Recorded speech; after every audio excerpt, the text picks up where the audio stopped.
Okay, it's absolutely necessary that I give you some context for this video. It's a bit of a sensitive topic. If I ever get canceled, let it be for showing my junk on Twitter, not due to a misunderstanding about anime. First, what's this video about?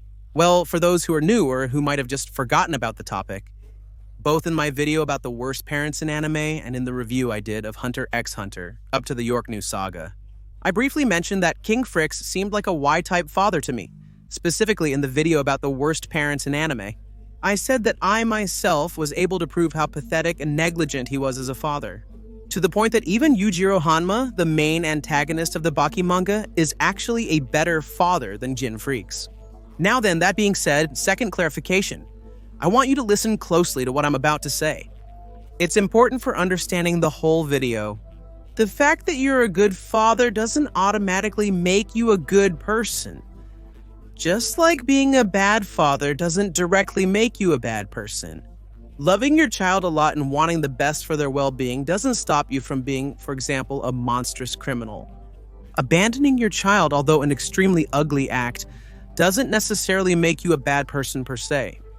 There's always the saying that we all make mistakes, although these kinds of mistakes especially disgust me for reasons I'll talk about later. It's necessary to clarify this because I know that if I don't, the comment section will be full of people saying things like, but how can you say YUJIRO Hanma is good? He hits people without context. And besides, he killed a giant ape just to make a delicious soup out of a monkey. How can you claim Gin is a bad person when he spoke with his son Gon in the anime's final episode? Besides, Hunter x Hunter is immune to criticism as it's the world's best shonen. You don't seem to know much about anime, Baruf. Your humor is rather crude. I'm a complete idiot. Anyway, let's get on with the video. We're clear that Jin isn't a bad guy. He's the kind of person who lives his life without depending on anything or anyone. A free spirit, really. This is something I really respect. All this about not having attachments and all that is really great. Until the moment you have responsibilities. And what's the toughest responsibility there is? Exactly, a child. In the series, obviously it's not said nor is it implied. But anyone with a minimum of reasoning can come to the conclusion that in fact Gon was not a wanted child, at least not by his father. That's right, Gon. Was he a mistake? This phrase is so cancelable that I'm even afraid to say it. I mean, who the hell wants a child just to abandon him right away? My theory is that the one who wanted a child was Gon's mother, but she died or disappeared under strange circumstances. Nobody knows. So Jin, seeing the complicated situation, just didn't give a damn and left his baby in the arms of his niece. It annoys me when Jin goes off to mess with animals or whatever he does. I wonder if he's already fulfilled his dreams of being a hunter. Seriously, you can't spend any time with your son? Not even a little bit? It's normal to feel ashamed when you see him. But people usually just focus on that. That's what they say. Well, it's just that Jin left Gon in Mito's care because he felt incapable of raising a child. Moreover, he feels ashamed for being unable to do it. Let's discuss why this isn't accurate. And to quickly show that Jin is terribly negligent, that's right, let's talk about Greedo Island. Alright, let's consider the idea that all those huge puzzles and tests, Jin designed them with the idea of preparing Gon physically and mentally to be an excellent hunter. Well, if all this was for Gon's sake, what was the point of leaving the island in Raythor's care? A disturbed criminal who doesn't hesitate for a second to take out anyone necessary, and to whom you've already given permission to basically kill. Gon if he gets the chance and wants to do it. Luckily for your poor son, Hisoka God was around to save little Gon's skin.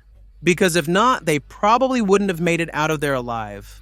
And you were aware of that since Raythor wasn't just completely crazy, but also had monstrous nen.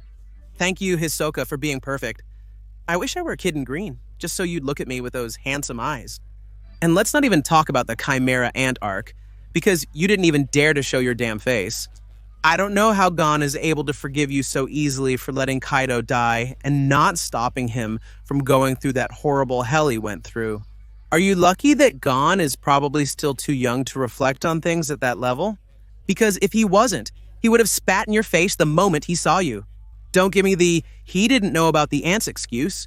Everyone but Hisoka was aware, and even if they weren't, it's irrelevant. Did he ever seem affected by Kaido's death or Gon's near death? Because besides not visiting him at the hospital, he even invited a guy to finish him off if he wanted. Given what we've seen, I felt it was more a comment of indifference than a threat. Jin is the most cynical definition of the phrase, "I couldn't care less," and also the textbook definition of a shitty father. Yujiro's case is going to be complicated for everyone to understand, since I think each person has their own definition of a good father.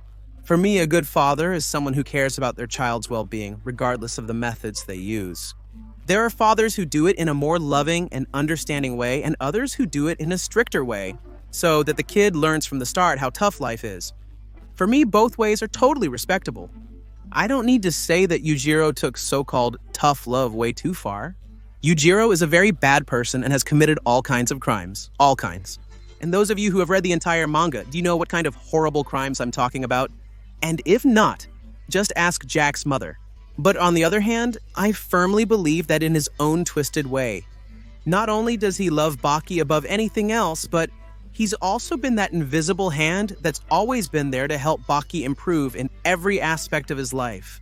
Yujiro is considered a terrible father for constantly beating up Baki, both physically and psychologically at every opportunity, which seems to be his only role as a parent. Second, for wanting a son just to have someone as strong as him to fight against. Third, for excessively beating up countless people, often without context and harming unfortunate individuals in the process. And finally, the worst one, for ending the life of Baki's mother. Let's go point by point. It's true that Yujiro treats Baki horribly, but why? Over time, Baki and Yujiro have had several confrontations. It's easy to see that Baki has learned a lot from each confrontation, and it's also undeniable that Yujiro started going easier on Baki as he learned and improved. For instance, Yujiro knocked Baki unconscious during the Underground Arena tournament, practically without seriously injuring him. Then, in the Saga of the Convicts, he even gave Baki love advice, which actually helped him get the most bizarre power-up I've ever seen in the world of anime in my life. Their mutual appreciation was evident later in the Raitai tournament, but that's a topic for another video. Even Baki admitted to himself that he was happy to see his father. After Son of Ogres, you could say that these two have a solid father-son relationship, without forgetting, of course, their rivalry. They come from the Hama lineage. After all, wanting a son just to have someone strong to fight with is partly true. Is it selfish to have a child with a specific goal? Many say yes, but how bad is it really? All parents want a child to spend time with and do things together, like playing soccer or going fishing.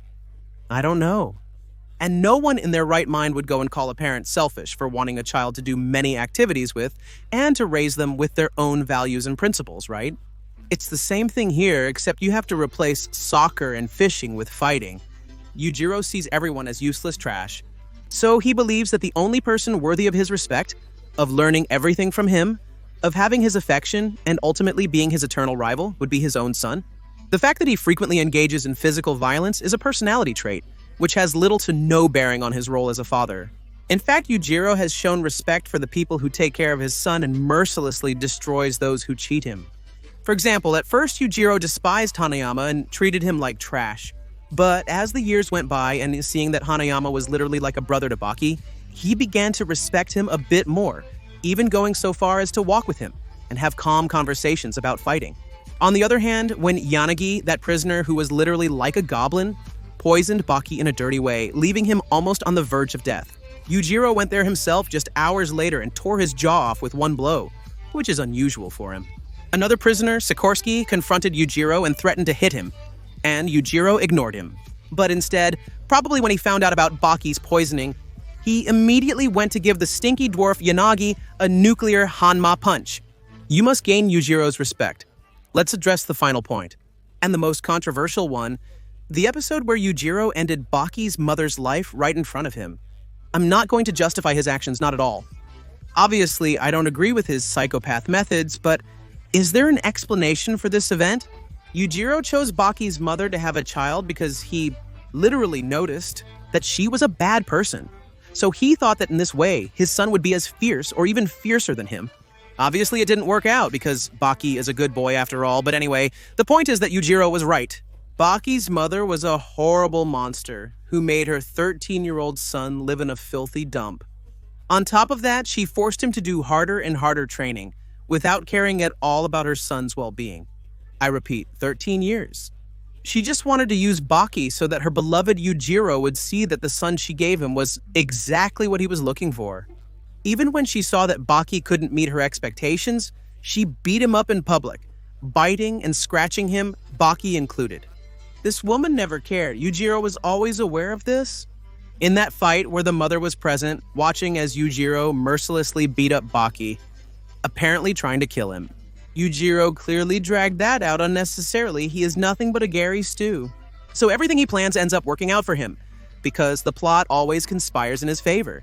So it's not unreasonable to think that his plan from the beginning was to provoke a reaction in Baki's mother, to have an excuse and end her life in front of Baki.